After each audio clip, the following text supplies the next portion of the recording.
¿Qué tal? ¿Cómo le va? Bienvenidos a Diálogo Político. Fernando, una nueva propuesta que busca generar conciencia ciudadana. Por eso el eje central de nuestro programa serán las políticas públicas desde el retorno de la democracia. Y en este primer programa vamos a iniciar el tema vinculado con el trabajo.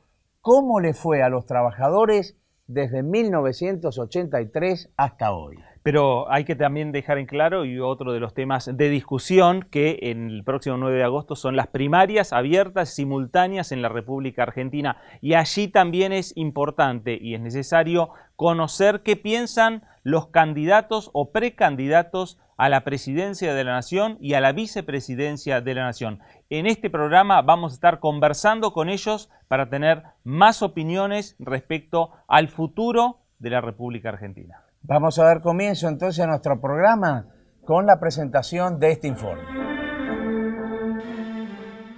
Tiene la actualidad 13 nietos. A la semana de haber asumido el 17 de diciembre de 1983, el presidente Alfonsín envió al Congreso el proyecto de ley para la normalización sindical.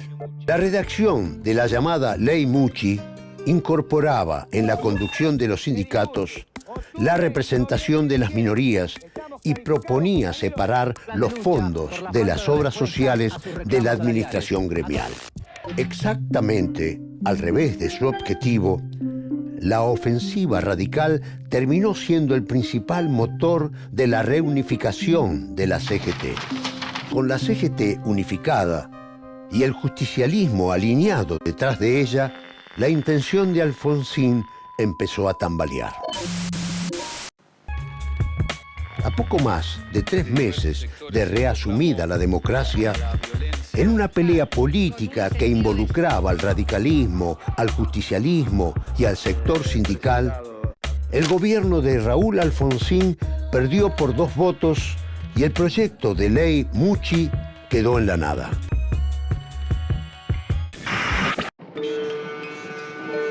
Desde ese momento, la CGT se convirtió en líder de la oposición y emprendió un intenso plan de lucha en contra del rumbo económico del gobierno.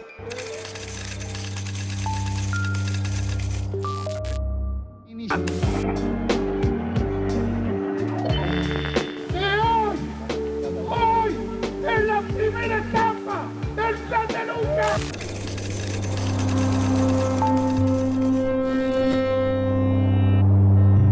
He resuelto resignar a partir del 30 de junio de 1989. Nosotros estamos dispuestos a asumir la conducción de la República Argentina el día 30 de junio. El gobierno velozmente asumió como propio un discurso que hasta entonces pertenecía a las corporaciones patronales. Bajo el título de flexibilización laboral, se aprobaron leyes que destruyeron los derechos laborales. En 1991, la Ley Nacional de Empleo. En 1994, la reforma laboral. En 1995, las leyes de fomento del empleo y de riesgos de trabajo. Y en 1998, otra ley de flexibilización laboral. Como era de esperar, estas leyes tuvieron sus consecuencias. Como consecuencia de la posición ambigua de la CGT ante la entrega de conquistas históricas, surgieron nuevas organizaciones gremiales. En marzo de 1994 surgió el Movimiento de Trabajadores Argentinos. Contra el modelo económico que hambrea y mata. Todos el 21 de abril, ¡paro general!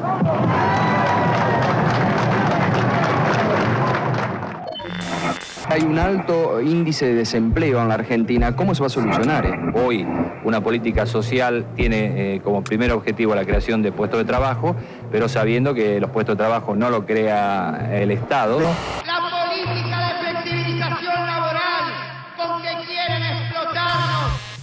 En este momento no estoy pagando ni los servicios. La situación de nosotros no es ajena a todos los problemas de los trabajadores del país. Son serviles del Fondo Monetario. Los desempleados comenzaron a expresarse con nuevas formas de protesta que encontraron su mayor expresión en el movimiento piquetero.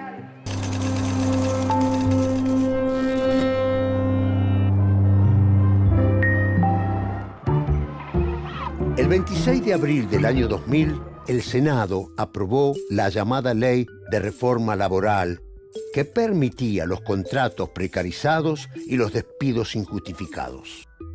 La Ley de Reforma Laboral terminó en escándalo. Renuncio a un cargo con el que me ha honrado la ciudadanía. La crisis de representación que la Alianza había venido a combatir llegaba a su máxima expresión.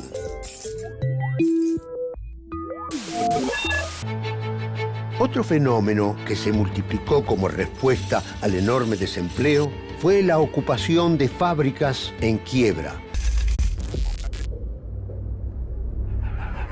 El oficialismo logró imponer su número. La primera medida en materia laboral que lanzó el nuevo gobierno fue la derogación de la cuestionada Ley Banelco.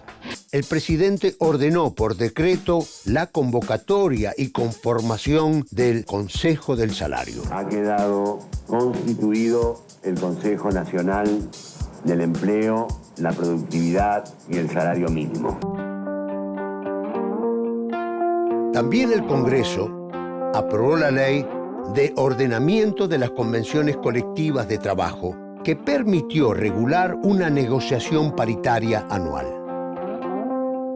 El desempleo, que había llegado en 2001 al 18,3%, comenzó a descender hasta llegar en 2011 al 7,2%.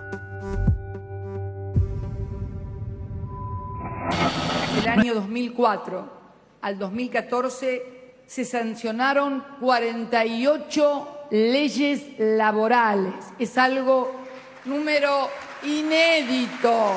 No fueron leyes laborales donde se quitaban derechos. No fueron leyes laborales sospechadas de sobornos. Fueron leyes laborales dando derechos, ampliando derechos. Algunos que fueron restituciones, como fue el Estatuto del Peón Rural. Otros, como el reconocimiento a las mujeres que trabajan en las casas de familia, que hoy tienen dignidad. Muy bien, estamos ahora junto a los diputados Omar Palladini y al diputado Héctor Recalde. Gracias por participar en el programa de hoy. Muchos protagonistas que ustedes conocen, muchas políticas que ustedes conocen y muchos proyectos, por lo menos en este último tramo, que han votado a favor, en contra, pero que lo han discutido en el propio Congreso Nacional. ¿Cómo estamos de aquí en adelante, no? Bueno, de aquí en adelante hay tareas pendientes, pero es muy útil el resumen que hicieron recién. Faltaría un prólogo a esto, que es la dictadura cívico-militar, que es realmente lo que hizo triste al derecho al trabajo. Voy a decir rápidamente, el gobierno de Alfonsín comenzó con la ley Mucci, pero también tuvo al final de su mandato, después de perder las elecciones en el 87, devolvió 3 leyes que tienen que ver con el derecho colectivo de trabajo, pero no devolvió una sola ley de la arrebatada por la dictadura con relación a los trabajadores individualmente considerados. Después vino el neoliberalismo en el 89, la frutilla del postre, la ley Banelco, votado por la Alianza, ¿no? La unión entre la Unión Cívica Radical y el FREPASO. Y después, bueno, después vino la explosión de la convertibilidad, donde se licuaron los pasivos empresarios, pero también se perdió el poder adquisitivo del salario. Y vino algo muy, muy similar a lo que pasó en el 45, que fue el mayo del 2003, ¿no es cierto? Ahí comenzó la recuperación y la ampliación de derechos, que estamos, lo decía recién el presidente en el video, 48 leyes de fondo laborales. Citó unas muy importantes que para los peronistas tienen un valor afectivo muy grande, como es el estatuto, haber reconquistado el Estatuto del Peón, que tiene mejores derechos incluso que el resto de los trabajadores de la actividad privada, y otro, salir de un sistema semifeudal del 56, que era el Estatuto de los Trabajadores de Casas Particulares. Bueno, con eso realmente, digamos, yo podría citar mucho, lo mismo que Palladini, hemos recorrido juntos muchísimo camino de esto. Yo empecé, bueno, mucho más viejo soy, ¿no? Recuerdo que en el 83 en la plataforma electoral del PJ, que me tocó escribir la parte laboral, decíamos, tenemos que derogar toda la legislación laboral de la dictadura y restituir la anterior. Bueno, la vamos logrando ahora, recién ahora estamos logrando eso. Entonces, ¿qué nos falta? Y nos falta avanzar sobre la tercerización, sobre el trabajo no registrado, sobre las licencias parentales. Hay muchos temas todavía en carpeta, pero evidentemente el rumbo es hacia la igualdad, la justicia social, la equidad, y tiene mucho que ver también con la memoria, la verdad y la justicia, lo que estamos haciendo. Para usted, Plaini, ¿cuál es la situación? ¿Cómo están los trabajadores hoy? Bueno, coincido en gran medida con lo que dijo el doctor Recalde. He compartido con él 4 años en la Comisión de Legislación de Trabajo y se avanzó mucho. Creo que todavía hay para avanzar. Me parece que los trabajadores tenemos algunas deudas pendientes entre nosotros y algunas otras que resolver de cara a lo que viene. De hecho, un tema que hoy nos angustia mucho es el tema de la inflación. Nosotros nos preocupa mucho, pero no podemos dejar de desconocer todo lo que se ha avanzado en estos años. Sería muy injusto si uno no reconociese. También hay que rescatar la historia, la rica historia del movimiento obrero y la lucha que ha dado el movimiento obrero, con sus cuestiones internas, con sus distintas situaciones, pero bueno, el movimiento obrero siempre estuvo de pie frente a estos reclamos. Es cierto que en esta etapa hemos recuperado mucho y falta aún por recuperar. Y creo que el hecho de tener las paritarias es fundamental para nosotros, donde ahí podemos discutir no solamente salarios, sino condiciones laborales, porque muchas veces se pone en un segundo plano el tema de las condiciones laborales, y acá Héctor, que es un experto en esto, sabe bien lo que significa, que también termina siendo definitorio esto en la vida de un trabajador, en una mejor condición de vida, en su propia dignidad, en todo lo que respecta a la familia que lo rodea y su entorno. Pero creo que tenemos algunos temas pendientes que resolver. Obviamente, esto se da en el marco de un tiroreo. Cuando hay puja de distribución, evidentemente tenemos este tipo de problemas, pero creo que es el problema a resolver de lo que viene para el futuro. Se ha avanzado mucho, pero todavía hay que avanzar mucho más, porque obviamente vivimos en un mundo capitalista muy injusto, muy concentrado, donde los primeros que nos vemos afectados por eso son los trabajadores y los sectores más humildes. Hay uno de los temas que tiene que ver con el trabajo no registrado, bien lo decía el diputado Recalde. Digamos, ¿ese tema puede unificar el reclamo o el trabajo que puede hacer todo el sector sindical para mejorarlo? En general, la experiencia que nosotros vimos en la Cámara de Diputados, en la Comisión de Legislación de Trabajo, es que no hay fronteras partidarias prácticamente. Tratamos las cuestiones como una cuestión de Estado. Por eso creo que esa es una de las razones por las que se pudo avanzar. Con el trabajo registrado, nosotros, cuando asume Néstor Kirchner, estaban en el 50% aproximadamente. Bajó al 33,5%. Sigue siendo alto, a pesar de que bajó mucho, sigue siendo alto. Hay un proyecto de ley que aprobó la Cámara de Diputados, que está ahora en el Senado, que por una vía oblicua tiende a tener más información sobre dónde no hay trabajo registrado, protegiendo al trabajador que estaba en negro, para decirlo con más claridad, protegiéndolo, pagándole el subsidio por desempleo, que es un derecho que no tiene. Pero también vale la pena decir que el trabajador no registrado tiene los mismos derechos que el trabajador que está registrado. Solamente tiene la dificultad en hacerlo cumplir. En algunos casos tiene más derechos. Si lo despiden tiene doble indemnización que el trabajador que está en blanco. Por cada salario que le pagan en negro tiene un 25% más como multa. Falta el subsidio por desempleo, lo aprobamos, porque además el trabajador cuando va a la ANSES a cobrar ese subsidio por desempleo, le está diciendo a la autoridad laboral de aplicación dónde hay trabajo no registrado. Es decir, está actuando en apoyatura incluso, no solamente de sus compañeros, porque donde hay un trabajador negro hay otros, sino también de la recaudación, porque donde hay trabajadores en negro hay evasión. Claro. Entonces la AFIP se puede enterar e ir a recaudar. Qué debate interesante que se da con este tema, ¿no? Con el tema del trabajo en negro. En breve corte, 1 minuto nada más, y enseguida seguimos con el diputado Plaini y el diputado Recalde. Continuamos entonces debatiendo con los diputados Héctor Recalde y Omar Plaini el tema del trabajo desde el retorno de la democracia hasta la fecha. Plaini, entre los aspectos que estábamos analizando en el bloque anterior, usted mencionaba la inflación. Siempre se dice que los trabajadores pierden contra la inflación, pero ¿cómo hace para equipararlo en esta puja de intereses? Bueno, obviamente es una decisión que tiene el Ejecutivo y que tenemos el conjunto de la sociedad. Pero acá hay un actor central en todo esto que poco colabora y creo que es el mayor responsable, que es el sector empresarial. Ahí está la clave de esto. Es más, le voy a decir, mire, un poco acotando lo que decía Héctor. En un momento, Héctor es el autor, en la CGT lo discutimos, yo soy confirmante, se presentó un proyecto de participación de las utilidades de las empresas y no hemos podido avanzar. Precisamente eso es un tema clave y definitorio desde mi mirada en las nuevas formas de la relación del trabajo, porque de hecho nosotros tenemos paritarias y paritarias libres. Ahora, ¿cuál es el impedimento si en otros países y en Europa la participación y los consejos obreros están introducidos en este esquema del mundo laboral? ¿Cuál es el problema que tiene el empresariado argentino? Si desde el Ejecutivo, lo ha dicho la presidenta, sin fin de números, la han juntado con la pala a los empresarios. ¿Cuál es la colaboración que hace el sector empresarial en todo el proceso? Realmente, muchos pensaron que con la caída del muro de Berlín, el capitalismo iba a resolver los problemas de la humanidad. No solo no lo resolvió, sino creo que está tan o más en deuda que antes, porque seguimos con el mismo problema. Porque el Estado, obviamente, que es el gran rector en el proceso socioeconómico, para quienes venimos del peronismo, tiene que jugar este fuerte papel, y más si puede aún. Pero en definitiva, es el sector empresarial el que tiene que tomar un compromiso que nunca termina de tomar. Y que cuando les conviene, maman de la teta al Estado. Cuando no les conviene, los tipos son privatistas. Cuando no venden sus empresas, y la que hacen muy común, van a la timba del dólar. Bueno, ahí hay un rol que cumplir. Por eso creo muy bien lo del Ejecutivo, y ayer la propia presidenta dijo, hay que profundizar esto. Nosotros estamos convencidos que hay que profundizar, y todavía tenemos muchas cosas para adelante para discutir, y es aquí donde el movimiento obrero debemos estar a la altura de esa circunstancia también.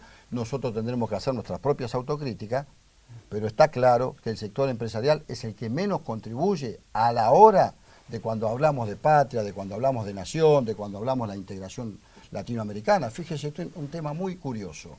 En el proceso integracional que nosotros tenemos es un proceso económico y político, pero no es un proceso donde estemos integrados laboral y socialmente el sector del trabajo. Todavía hay mucho por discutir. ¿El Recalde quiere hacer alguna aclaración? Sigo en la misma línea. Sí. Es decir, hablando de la responsabilidad del sector empresario. Yo creo que uno de los impedimentos para que se concrete la participación de los trabajadores en las ganancias, y viene del sector empresario, es le tienen miedo a la información que pueden recibir los trabajadores, cuál es la tasa de rentabilidad. También existe la cuestión ideológica y también la conveniencia de no participar de las utilidades. Pero acá hay una responsabilidad mayor que tiene que ver con las paritarias y tiene que ver con los derechos y las condiciones de trabajo y el salario, que es la formación de precios. Todavía venimos sufriendo cómo las puntas de la cadena de formación de precios, el consumidor y el productor, son los que pierden, y los oligopolios y los monopolios los que ganan. Por eso es muy importante lo que empezó a hacer el gobierno como medidas contracíclicas para evitar un aumento irrazonable de precios que en muchos casos fue desestabilizador. Pues si uno recuerda lo que pasó en el 2013 con las sublevaciones, lo citaba la presidenta en el 25 de mayo, la sublevación en cadena de algunas policías provinciales, después vino una alza absolutamente irrazonable de precios, después un empresario de una empresa multinacional que compra el dólar a 8.70 pudiéndolo comprar a 7.20. Es decir, toda esa desestabilización incidió en los precios e incide en la canasta alimentaria e incide en los valores. Entonces es muy importante lo que ha hecho el gobierno, por ejemplo, con los precios cuidados, que son acuerdos, no es control de precios. La participación de todo el mundo, de los sindicatos, cuidar el bolsillo de los argentinos. Porque ¿qué hago yo discutiendo una paritaria y sacando un 35% si después al día siguiente me aumentan los precios? O sea que hoy hay que trabajar paralelamente tratando de que no haya estos aumentos irrazonables de precios, culpa de los empresarios que quieren maximizar la rentabilidad. O sea que hoy estarían de acuerdo en las negociaciones paritarias que se están llevando a cabo ahora con una inflación a la baja, para que ese costo, como dicen los empresarios, no sea trasladado a los precios. Sí, es notable cómo bajó, la inflación bajó, eso lo dice hasta la consultora del Congreso, que no tiene ninguna solvencia técnica, lo dice, ¿no? Sí, yo creo que eso, cada organización tiene su característica en la negociación de la paritaria, digamos. No todas las actividades tienen el mismo desarrollo, la misma tecnología de punta. Eso es una responsabilidad de cada comisión directiva, de cada consejo directiva, cómo y cuánto negocia. Si es libre, es libre. Ahora, todos sabemos que cuando hay inflación se erosiona el bolsillo. Pero vuelvo a insistir, si no colabora el empresariado, todo el tiempo es el gobierno que tiene que estar definiendo. Y acá creo en las tres patas, en el sector obviamente de gobierno, en el sector empresarial y en el sector sindical.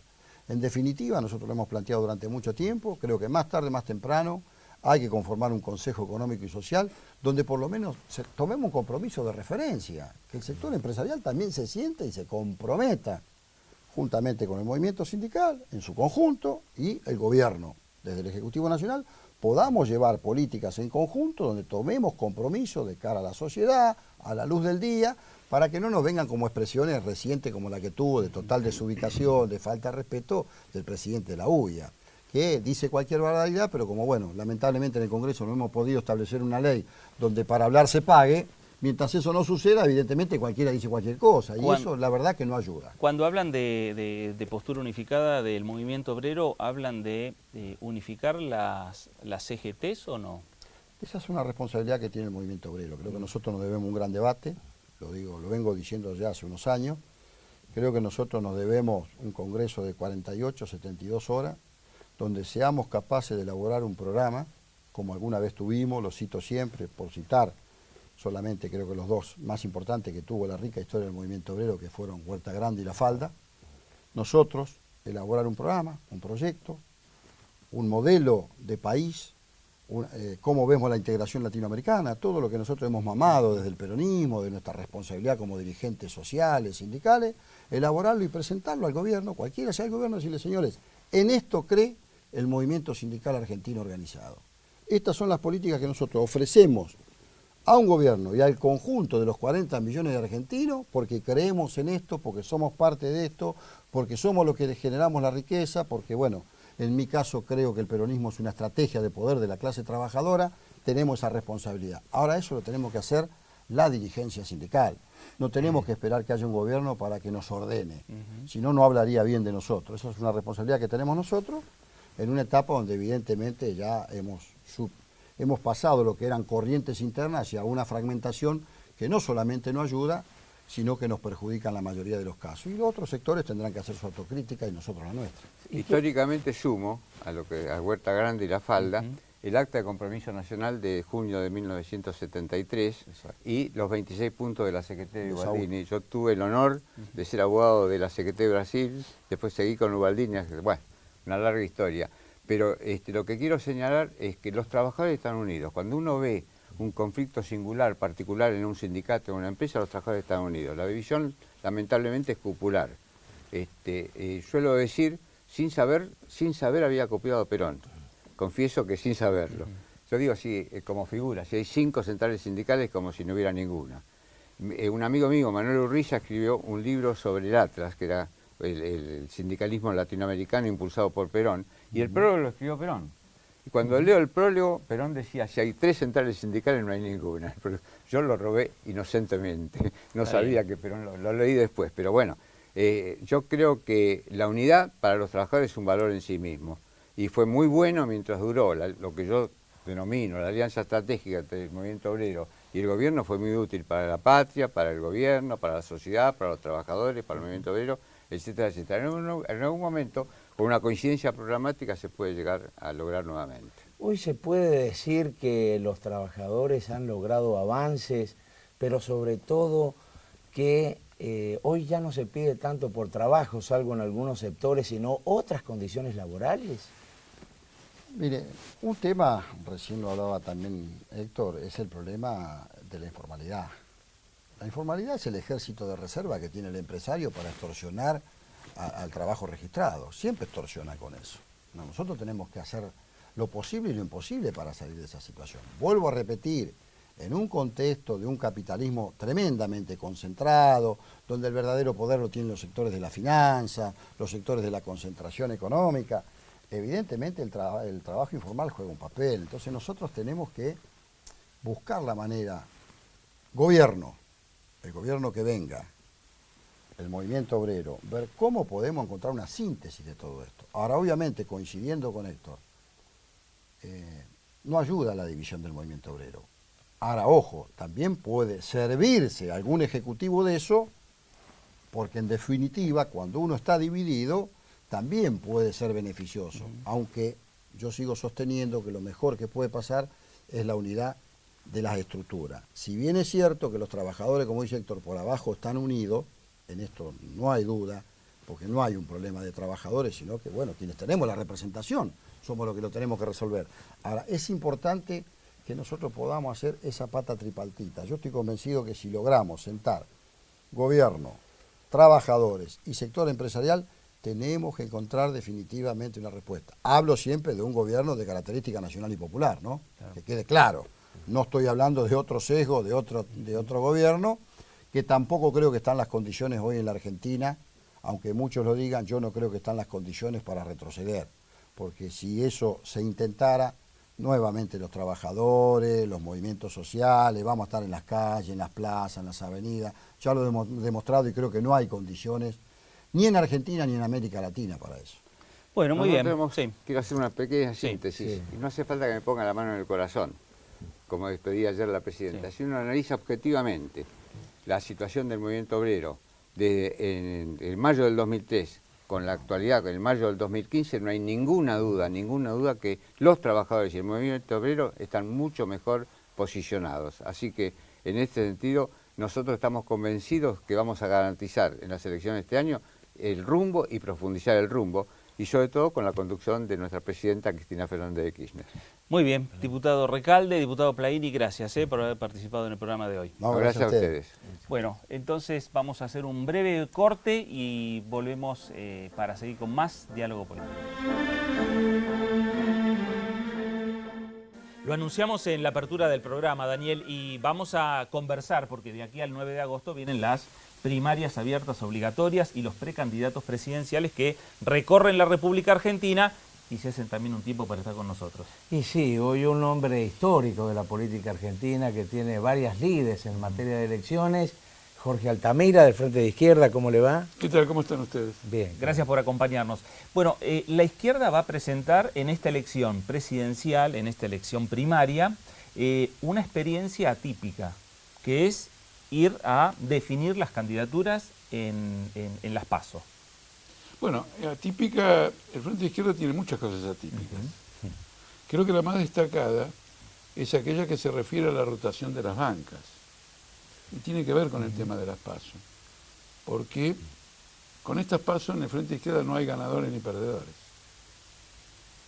Se conforman las listas de acuerdo a los resultados en los distritos y a la elección nacional, y luego, de acuerdo a ese resultado, rotarán las bancas en el tiempo proporcional a los resultados obtenidos. De manera que todos los partidos que integran el Frente de Izquierda van a pasar por la experiencia parlamentaria, van a jugar un rol parlamentario.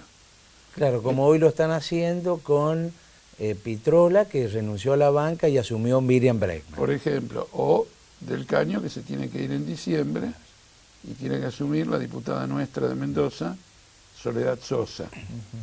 Esto va, bueno, esto es realmente es una novedad política.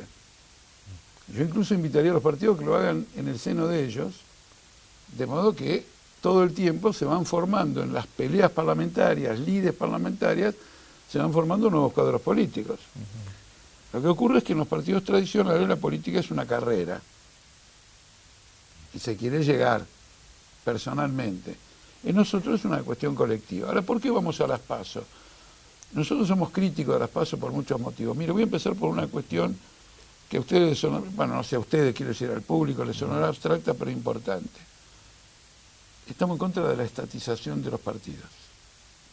Los partidos se tienen que organizar como mejor entienden. Si el Estado regla cómo esos partidos se tienen que constituir o cómo tienen que elegir los candidatos, entramos en el estancamiento y en la descomposición. Porque ¿qué clase de partido va a transformar un Estado que reglamenta el funcionamiento del partido? Claro, pero no habíamos llegado a un momento donde los aparatos políticos, los denominados aparatos políticos de los dos principales partidos, el peronismo y el radicalismo, no terminaban haciendo acuerdos prácticamente entre ellos y desvirtuaban lo que era la elección interna. Mejor. Pero además de eso... No, mejor. Sí. Mejor. Ajá. Que hagan porquerías y que se enfrenten al electorado. A ver, Lange, increíble como usted le tiene a Macri, a un sector de los radicales, a Lustó, a Carrió, los tiene metidos a todos en un mismo lugar porque se les arma una paso para que se agrupen. No, muchachos, si ustedes no se pueden agrupar porque no tienen ideas comunes, porque tienen contradicciones, porque tienen apetitos desmedidos diferentes, vayan así que el electorado los juzgue. Entonces, en primer lugar, las PASO es una estatización de la política y de los partidos. Primer aspecto. Esto no lo señala a nadie. No. A la izquierda la acusan de estatista. Pero el estatismo peligroso no es el económico. Que puede estar bien o puede estar mal, podemos discutirlo en otras circunstancias. El político sí, porque entonces no hay democracia. Además, usted siempre tenga presente que estas PASO van a ser más manejadas en un cuadro de dominio de los medios de comunicación, de los recursos económicos, propaganda que favorecen unos contra otros. La segunda, no es cierto que usted en 40 días, no, menos, en 20 y pico días usted selecciona democráticamente candidatos. Nadie en 25 días dirime una confrontación de programas y de propuestas.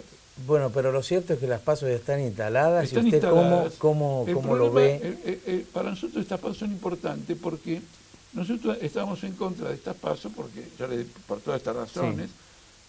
Pero sufrimos el acoso de las PASO.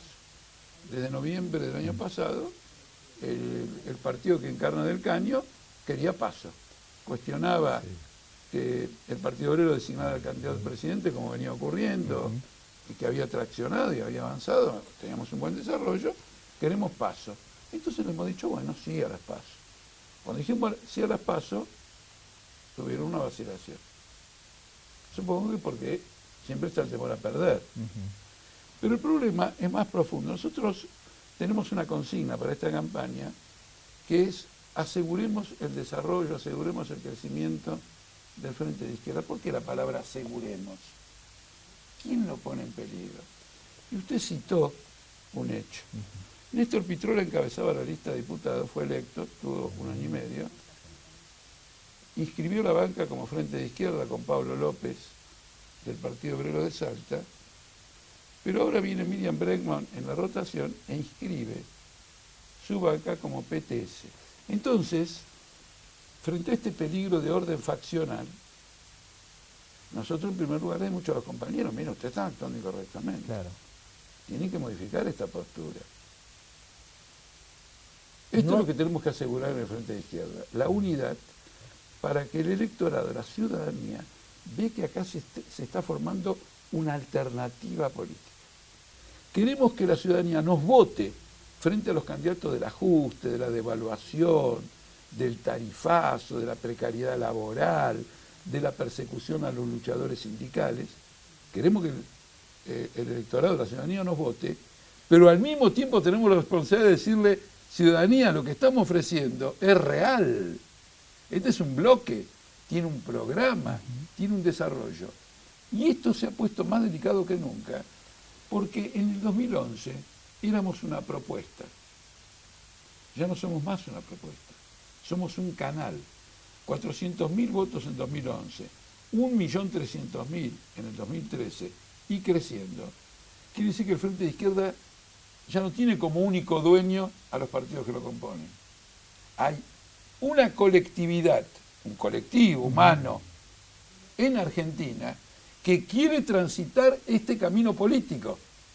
Nosotros tenemos la obligación de defender ese camino. Nosotros lo vemos como periodistas y como comunicadores que cuando hablamos y proyectamos de repente una elección, ya es normal, es común, porque esto lo percibimos de la gente y se percibe con el resultado de las últimas elecciones, es común la incorporación de legisladores a nivel nacional, a nivel, en el caso de la Ciudad de Buenos Aires, lo que fue en las últimas elecciones en la Ciudad de Buenos Aires, en las provincias, el Frente de Izquierda o los partidos que conforman el Frente de Izquierda, ya es natural, y es bueno para el sistema democrático, la incorporación de legisladores. Pero saquemos una conclusión de lo que usted dice. Si esto es natural, es decir que si estamos transitando la historia contemporánea de Argentina, tenemos que desarrollarlo. Claro. Yo no pierdo mi identidad como dirigente del Partido Obrero porque estoy en el Frente de Izquierda. En realidad, las auténticas identidades se engrandecen en la unidad con otras, no en la soledad. Nosotros nunca discutimos con frases marketineras. Los profesionales liberales lo perciben. Se sientan frente a la televisión y ven que el otro tira slogan y el del frente de izquierda, una mujer, un hombre, un joven, un mayor, analiza, saca conclusiones. Y dice, bueno, con esto sé a qué atenerme. Explicitan cómo funcionan ellos para arribar a las conclusiones que nos ofrece. Entonces nosotros lo defendemos como la niña de nuestros ojos y es con este programa que vamos a las PASO. Hemos escrito un manifiesto político que dice, contra toda fragmentación de bloques parlamentarios, defendemos la unidad parlamentaria, la unidad en las luchas, la unidad en los sindicatos del Frente de Izquierda. Bueno, muy bien, no, Fernando. Perfecto. Bueno, la idea es esta. La idea es que los candidatos nos comenten sus propuestas y en definitiva también el por qué se presentan como candidatos a presidente. Así que le agradecemos mucho, Altamira. Muchas gracias por haber estado con nosotros y nosotros vamos a hacer un breve corte para continuar dialogando con los precandidatos presidenciales para las PASO del 9 de agosto.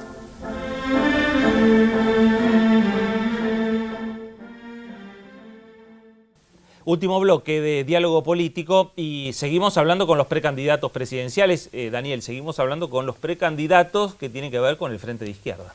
Claro, Nicolás del Caño, que actualmente es diputado nacional, pero va a competir en las PASO, es del Frente de la Izquierda, los Trabajadores y el PTS. ¿Qué tal? Buenas tardes, ¿cómo están ustedes? ¿Cómo es esta experiencia de ir por primera vez a las PASO dentro del Frente de Izquierda?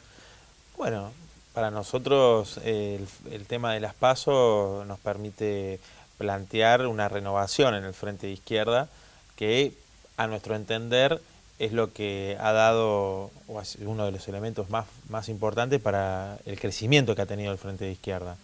Si vemos la elección del 2013 y estas elecciones adelantadas en muchas provincias que se dio en el 2015, vemos que hay nuevos referentes, nuevos dirigentes del Frente de Izquierda, jóvenes trabajadores y trabajadoras que en distintos lugares, en distintas provincias, se han convertido en importantes referentes en sus provincias. Pensábamos que era importante una renovación, queríamos hacerlo con una sola lista, de hecho le propusimos al compañero Jorge Altamira una fórmula unitaria, los compañeros no lo vieron de esta manera, no tenían, creo que han cometido un error, no tenían coincidencia con esta visión que nosotros tenemos, y bueno, se ha dado estas pasos, así que yo tengo el orgullo de tener a mi compañera de fórmula, Miriam Bregman, que es una importante referente de los derechos humanos, bueno, ha sido candidata a jefa de gobierno en la capital federal, así que bueno, nosotros apostamos fuerte a que esta renovación permita que crezca el Frente de Izquierda, que ustedes, bueno, pueden haberlo visto, lo han visto durante el año y medio que estamos aquí en la Cámara de Diputados, hemos cumplido un papel y hemos alzado una voz que antes no estaba, ¿no? Entonces eso es fundamental, que siga creciendo para defender cada uno de los derechos de los trabajadores, de las mujeres, de la juventud, que en este año y medio creo que hemos logrado no solo que se escuche esta voz en el Congreso, presentando, en mi caso, más de 50 proyectos, sino también en las calles, acompañando cada uno de estos reclamos, de estas luchas, y creo que es algo muy importante que logremos nuevos puestos de lucha en esta elección, para no solo en el Congreso, sino también en las legislaturas provinciales. Cristian Castillo fue legislador también, ahora rotó en la banca. Nosotros tenemos un sistema de rotación por el cual las distintas fuerzas que participamos del Frente, y eso se mantiene a pesar de que vamos a una competencia en las PASO.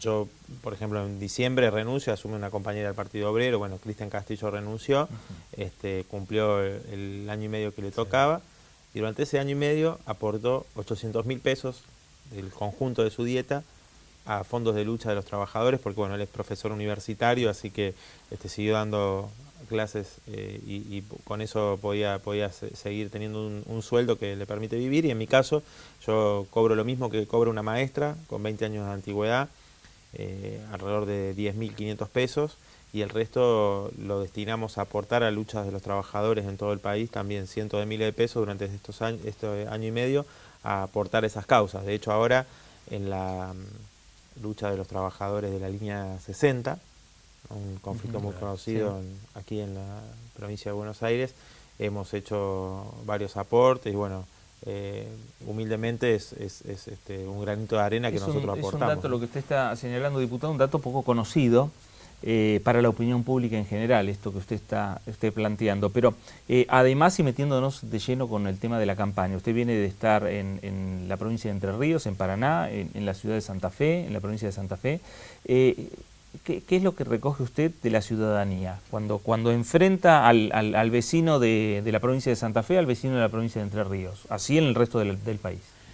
Mira, hay mucho de lo que nosotros estamos planteando que coinciden muchos trabajadores, ¿no? y los jóvenes sobre todo, porque la precarización laboral es uno de los puntos fundamentales. Nosotros planteamos que hay que modificar, que hay que terminar con la situación actual donde para un joven trabajador tener que hacer jornadas extenuantes de trabajo, al mismo tiempo eso dificulta poder estudiar, la posibilidad de tener la aspiración de irse de su casa, poder estar con su pareja, su familia, alquilar una vivienda es carísimo, ni hablar de tener la posibilidad de acceder a una vivienda propia.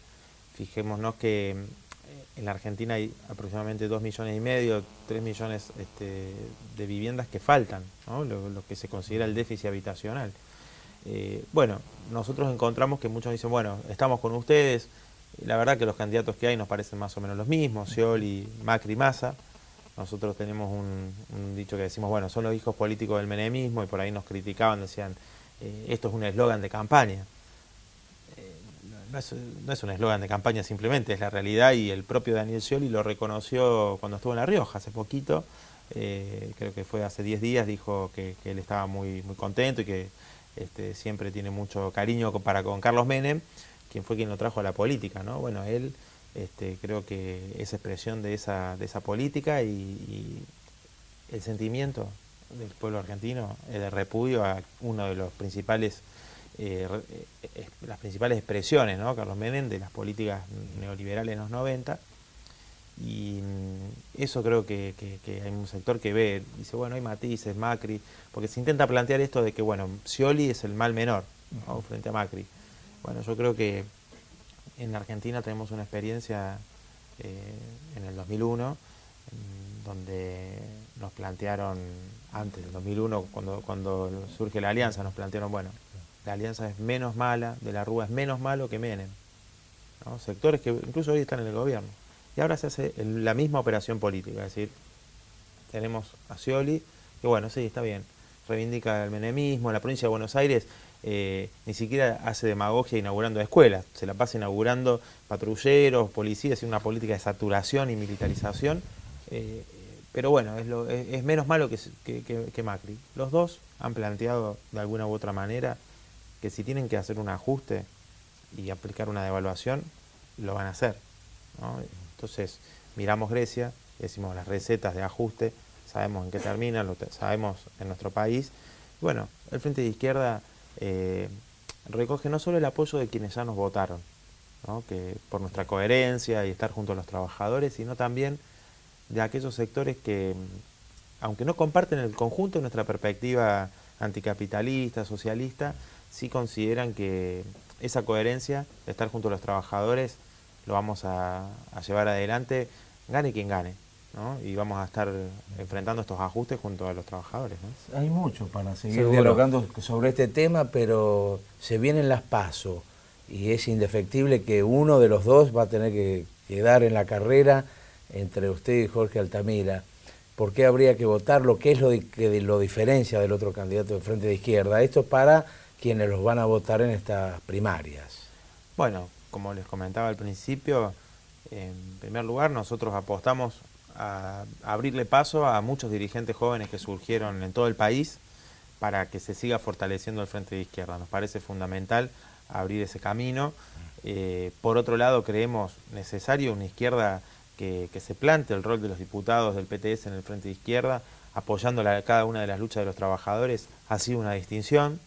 Y también, creo yo, el hecho de que nosotros no somos un candidato, sino que somos parte de una fuerza social, una fuerza militante, que se expresan miles de compañeras y compañeros que creo que están en la lista 1A, que represento junto a Miriam Bregman, y por eso bueno, nos parece fundamental que a todas estas luchadoras y luchadores puedan ser los candidatos del Frente de Izquierda en octubre en todo el país y lograr más diputados y diputadas, compartiendo por supuesto con el resto de la fuerza del Frente la rotación como se ha hecho hasta ahora. Bueno, muy bien, diputado del Caño, mucha suerte para las elecciones del próximo 9 de agosto. Gracias por haber estado con nosotros. Muchísimas gracias a ustedes. Bueno, Daniel, punto final. Punto final, y nos vamos a encontrar nuevamente con Diálogo Político la próxima semana. Hasta entonces.